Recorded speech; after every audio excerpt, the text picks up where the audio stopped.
Jornal Gente da Rádio Bandeirantes. Vamos trazer voz de gente inteligente aqui, Agostinho, de gente que acompanha o que acontece no mundo há muito e muito tempo. Salomão Esper, jornalista, nosso companheiro aqui na Rádio Bandeirantes há tantas décadas. Salomão, é um prazer tê-lo aqui ao vivo no Jornal Gente deste sábado. Seja bem-vindo. Tá tudo bem com você, Salomão? Tudo muito bem. Muito obrigado a vocês. Bom dia para você e o Agostinho. Obrigada. Salomão, a gente convidou você hoje para participar do Jornal Gente deste sábado e é sempre uma honra ter você aqui conosco. Para lhe ouvir, Salomão, você que acompanhou ao longo da sua vida como jornalista, como nós aqui narrando no dia a dia dos conflitos, tantas guerras, tantas incursões militares. Como é que você está vendo o que acontece agora durante essa invasão da Ucrânia pela Rússia, Salomão? Em primeiro lugar, devo dizer a você da minha satisfação, do meu orgulho e da imensa responsabilidade de estar falando em vez do especialista da casa, que é o Zaidan. Ele é que deveria pontificar sobre esse assunto da atual invasão russa da Ucrânia, como de tantos e tantos conflitos. Então eu agradeço a vocês e fico orgulhoso do convite. Salomão, que bom te ouvir, viu? E a voz forte do Salomão, né? Obrigado. A gente sente saudade dessa voz. E o ouvinte vai à loucura, ele adora quando o Salomão participa aqui. Ô Salomão, primeiro é um prazer estar com você de novo aqui. Eu queria que você falasse se esse conflito de agora, ele é muito diferente de tantos outros que aconteceram, infelizmente, ao longo do tempo. A gente teve a Segunda Grande Guerra, que se imaginou serviço de lição para a humanidade, para que outros conflitos não acontecessem, mas não é o que se viu depois da Segunda Guerra. Houve várias ações semelhantes à da Ucrânia. Por que eu tenho a impressão que essa está sensibilizando mais as pessoas? Talvez pelo volume de imagens, pela internet, pelas redes sociais. Mas eu queria que você, com o olhar de jornalista que acompanhou vários conflitos, se você acha que de fato esse conflito Rússia-Ucrânia é muito diferente de outros, ou guerra é guerra e é sempre assim? Bom, você tocou num assunto importante. A instantaneidade do conhecimento por parte da população, dos ouvintes ou de assistentes da televisão, marca uma diferença fundamental, porque você recebe a notícia que é um verdadeiro choque.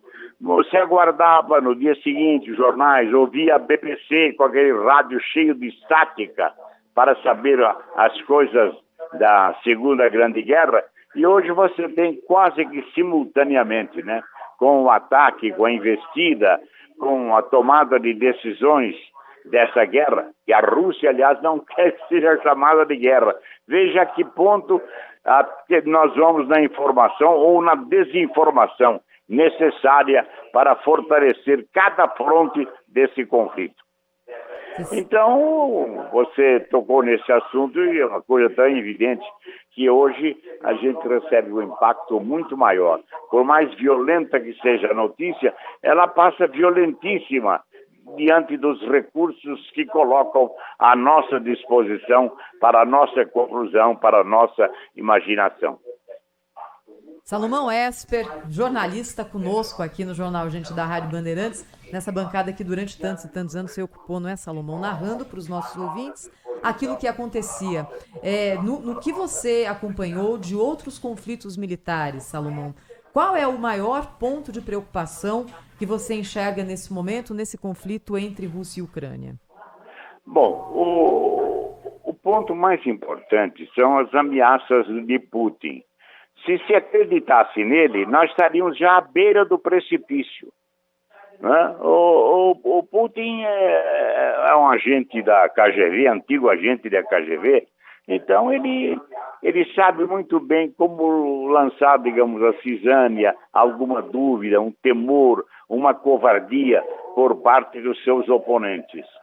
A gente tem, nesse presente momento, uma coisa fundamental. Imaginar que não é a primeira vez que Putin fala uma coisa gravíssima, que depois se revelou uma contundente mentira. Ora, se nós estamos diante disso, é de esperar. Você vê agora a Rússia falando em lei marcial, por exemplo. e uma negação dos rumores por parte da Rússia, por parte de Putin. Agora, quantas vezes nós todos lemos e ouvimos a peremptória garantia de Putin de que a Rússia não invadiria a Ucrânia, não é verdade? Então, o que aconteceu aí insolitamente? De repente, com as características que pareciam uma traição e uma covardia, porque convence o mundo de que a Rússia não tinha intenção belicista, era apenas uma defesa contra o perigo que a proximidade da OTAN representava para a Rússia. E vocês viram o que deu. Promessa, promessa e nada mais. Exatamente uma posição diametralmente antagônica ao que ele falava. Salomão, você citou a OTAN. A OTAN foi criada no final da Segunda Grande Guerra para evitar a expansão comunista na Europa. Você acha que se justifica a existência da OTAN ainda, Salomão? Porque esse é um ponto, né, que a Rússia usa como argumento, me parece ter até alguma consistência, porque a OTAN hoje virou um instrumento dos Estados Unidos, claramente isso. Você acha que se justifica a existência da OTAN ainda, Salomão? Bom, agora, nesse momento de invasão da Ucrânia, se você fizesse esta pergunta antes que Putin tivesse tomado essa decisão extrema, eu diria a você que ela poderia ser paulatinamente desativada, não é? Com as cautelas devidas que as potências sempre têm. Agora, nesse momento, seria uma covardia renovada. Seria um desestímulo a qualquer pretensão de país europeu que também teme o avanço soviético. Salomão, nesse momento de muita incerteza, ficamos todos nós aqui não só apreensivos, mas tentando criar quais serão os possíveis cenários a partir de agora, não é? Num momento em que a Europa, claro, se coloca contra a invasão da Ucrânia, mas também deixa claro que não vai participar de nenhum tipo de movimento militar, envia armas, o que isso é muito relevante e às vezes tem consequências lá na frente, como nós já vimos em outros conflitos. Posição semelhante com a dos Estados Unidos. Você que já viu começar em tantas guerras, Salomão, enxerga quais possíveis cenários nesse momento, hein? Pois é, olha, insinuando o uso de armas atômicas, por exemplo, o temor que o Putin infunde ao mundo é terrível. Se ele faz sem anunciar, imagine insinuando. Mas também isso mostra que ele às vezes se revela taticamente, tativitate. E nem tudo que ele fala ele tem intenção de fazer.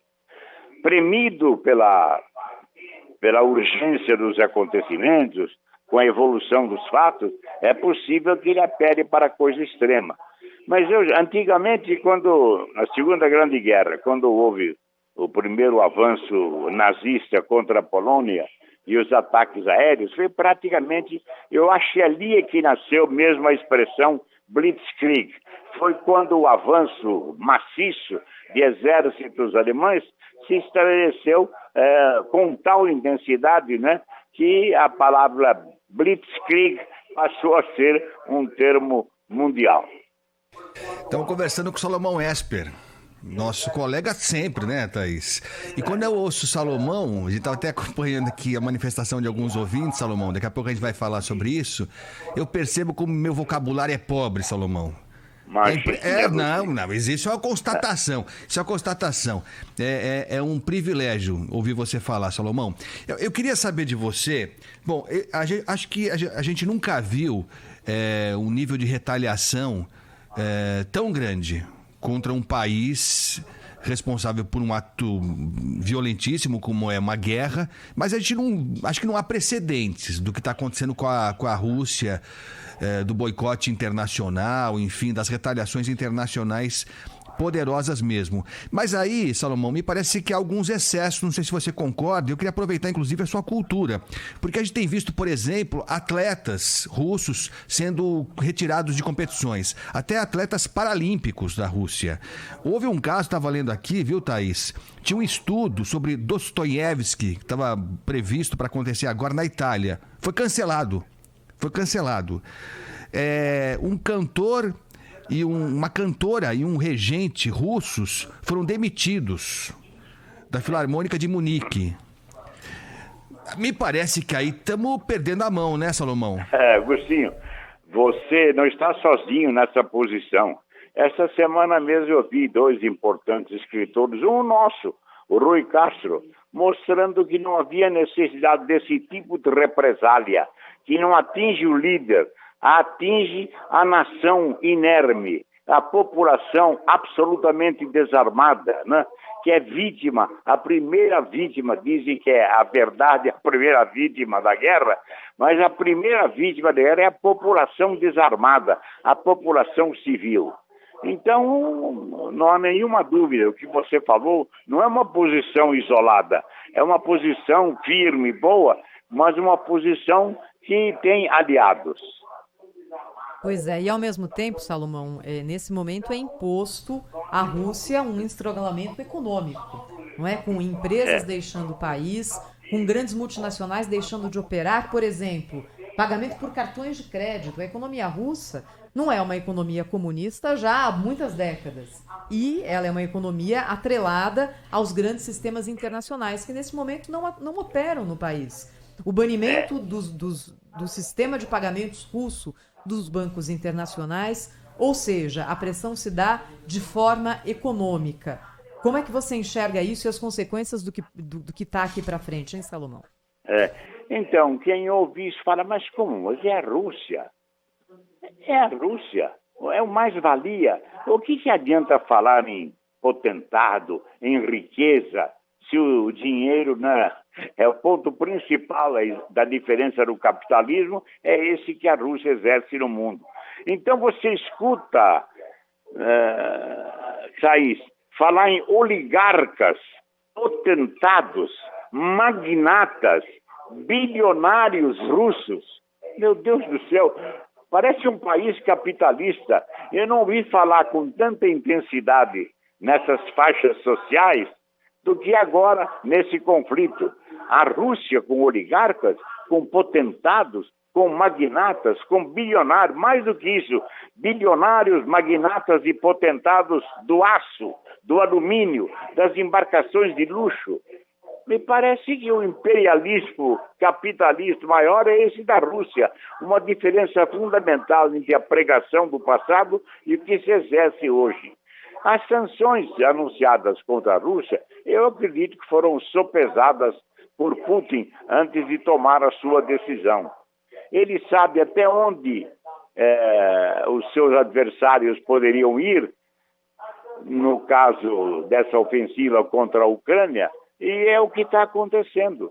Diante da potência dos Estados Unidos, ele parece um pigmeu diante da Rússia. Por quê? Porque falece a ele a autoridade moral para investir contra a Rússia à altura da decisão. Porque as tropas americanas ou aliadas não podem penetrar, ficam nessa posição defensiva, aguardando que a Rússia tome alguma posição extrema para poder reagir. Isso é um verdadeiro absurdo. Então, a nação mais armada do mundo, ou a segunda, porque ainda não se sabe agora se a Rússia ou os Estados Unidos é que lideram, inerme, não pode fazer nada, porque o consenso mundial, a justificativa, as próprias decisões da ONU, que algumas são respeitadas, não indicam uma represália quando não houve ameaça direta. A Ucrânia pode reagir, mas a OTAN não pode investir contra a Rússia dessa maneira. É por isso que está tomando as atitudes que o Agostinho duvida, e que são mais uma punição à população do que ao exército e ao comando russo. E diferentemente de outras circunstâncias que a gente já teve, essa divisão Ocidente versus Oriente, simplificando muito aqui, Salomão, dessa vez a gente tem ali um outro país gigante, o que mais cresce no mundo, o maior do mundo economicamente em vários parâmetros, em alguns ainda são os Estados Unidos, mas é a China, que nesse momento tem adotado uma posição de cautela, enfim, em alguns momentos sinaliza apoio à Rússia, em outros não. A China vai ser decisiva no que vai acontecer, Salomão? Então, olha, foi bom que você lembrasse disso, porque ignorar o comportamento modesto da Rússia, da China nessa pinimba entre os Estados Unidos, a OTAN e Putin, né? Ignorar seria estar completamente ausente dos fatos do presente momento. A China, eu acredito que deveria ficar formalmente com a Rússia para justificar as suas pretendidas e nunca abandonadas intenções com relação a Formosa. Se os próprios norte-americanos reconhecem que Formosa é um território da China, é um prolongamento, não pode insistir muito nesse assunto. E a Rússia sabe muito bem que a China é um seu aliado interesseiro, porque não pode tomar uma atitude frontal contra a violência russa, porque a China também tem igual pretensão e com muito mais razão ainda do que tem a Rússia com relação à Ucrânia. Formosa é um ponto importantíssimo. Primeiro, pelo seu progresso, pelo seu destaque, pela sua pujança e pelo apoio nunca negado dos Estados Unidos. Então, a medida de violência é apoiada com cautela pela Rússia, porque são aliados nas intenções. Um no tocante à Ucrânia e a outros países e a outras porções territoriais já desmembradas, né, com a proclamação de uma relativa independência, e as pretensões da China. E não são diferentes, com mais razão ainda, porque se trata do antigo Império Chinês. Não pode ser destruída Formosa dessas pretensões. Salomão, queria que você falasse um pouco sobre o presidente da Ucrânia, o Volodymyr Zelensky, né? Que é uma figura que não é um político, veio da televisão, um humorista e tal, que fez uma série de muito sucesso na Ucrânia e nessa série ele acabou virando presidente mesmo. E aí foi um sucesso e virou presidente de verdade. É um cara de extrema direita. A primeira atitude dele foi dissolver o Congresso para promover uma nova eleição que elegeu deputados aliados a ele. Então, quer dizer, não é um democrata no sentido, né? No sentido próprio da palavra. Mas aí, com a guerra, ele foi ganhando um ar de estadista que acho que ele não tinha, ou que ninguém sabia que ele tinha, né? E a gente ouve nossos correspondentes lá da Ucrânia, e você tem acompanhado, ele é unanimidade, na Europa agora, né? Eu queria que você falasse um pouco sobre essa figura, Salomão. Então, eu me lembro que chegamos até a ouvir que o Ronald Golias foi eleito presidente da Ucrânia. Olha, não é uma injustiça que se comete com Ronald Golias, porque o presidente da Ucrânia se revelou até quase um estadista, pela sua postura, pela sua coragem, quando todo mundo imaginava que, com o menor sinal da invasão russa, ele fosse se refugiar num país amigo, que quisesse dar a ele o direito de ser homiziado, né? Nós tivemos uma resistência. E ele aparecendo, não fardado, mas com trajes simples, né, para os encontros que possa ter com o resto do mundo. Então, a Rússia está com uma pretensão, a Ucrânia tem outra pretensão. E felizmente, o Volodymyr Zelensky aí, o Ronald Golias da Ucrânia, está se revelando um estadista. O Pedro Doria, outro dia, o grande jornalista brasileiro, escreveu um artigo intitulado Um Humorista, que ele faz uma comparação até com Churchill, que ele manteve os britânicos de pé sob bombardeio contra civis, que é o caso do Volodymyr Zelensky agora. Mas ele é um humorista que não se limita ao humor. Seu personagem na TV era um professor conservador, daqueles indignados com os corruptos, como tantos aí na história brasileira, né? Combate à corrupção. Agora, com o sucesso, ele fez o personagem se candidatar a presidente e ganhar. E aí, de personagem, de uma representação, ele próprio se candidatou e venceu. Nos Estados Unidos, o Trump tratou como um políticozinho. Na Rússia, veja só, o Donald Trump, diante da simplicidade do humorista Volodymyr Zelensky, vejam a diferença. Ele tratou a ele como um político menor, políticozinho. Na Rússia, Vladimir Putin achou que não teria problema. E erraram. E aí uma lembrança que precisa ser feita a cada momento. Ronald Reagan, nos Estados Unidos. Ele devia ter sido uma lição para o mundo para não zombar de atores ou de humoristas, né? No exercício da presidência. É um erro achar que o exercício fútil de uma técnica, né? Partindo para a gozação. Esse cara se comprometeu a ficar em Kiev até o fim.